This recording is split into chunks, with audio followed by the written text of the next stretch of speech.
ವಾಣಿಯನ್ನೆಲ್ಲ ತಂದು ಕಿವಿಯಲ್ಲಿ ಹಾಕ್ತಕ್ಕಂಥದ್ದು ಅಂತ. ನೀನ್ ಎಲ್ಲೇ ಕೂತಿರು, ಈಗ ಗವಿಲ್ ಕೂತಿರು, ನಿಮ್ಗೆ ವಿಶ್ವದ ವಾಣಿ ನಿನ್ ಕೇಳಿಸುತ್ತೆ ಅಂತ.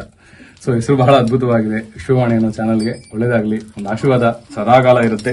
ಮತ್ತೆ ಲೋಕದ ಜ್ಞಾನಗಳು ತಮ್ಮ ಕಿವಿಯಲ್ಲಿರಲಿ, ಆ ಕಿವಿಯಲ್ಲಿ ಬಂದದ್ದು ಒಂದು ಮಾಧ್ಯಮ ಮುಖಾಂತರವಾಗಿ ಸಹಸ್ರಾರು ಜನರಿಗೆ ತಲುಪಲಿ. ಒಳ್ಳೆ ಸಂದೇಶಗಳನ್ನು ಕೊಡ್ತಾ ಇದೀರಿ, ಒಳ್ಳೇದಾಗ್ಲಿ. ಈ ಹಿಂದೆ ಪೇಪರ್ ಗಮನಿಸ್ತಾ ಇದ್ವಿ, ಈಗ ಪ್ರಪ್ರಥಮ ಬಾರಿಗೆ ತಮ್ಮ ಒಂದು ಧ್ವನಿ ಪೆಟ್ಟಿಗೆಯನ್ನ ಜಂಗಮವಾಣಿ ನೋಡ್ತಾ ಇದೀವಿ. ಆಗ್ಲಿ, ಇದಕ್ಕೊಂದು ರಾಮರ ಒಂದು ಆಶೀರ್ವಾದ ಮಾಡೇ ಬಿಡೋಣ. ಮತ್ತೆ ಫಸ್ಟ್ ಹೊರಗಡೆ ತೆಗೆದಿರೋದು ಒಳ್ಳೇದಾಗ್ಲಿ.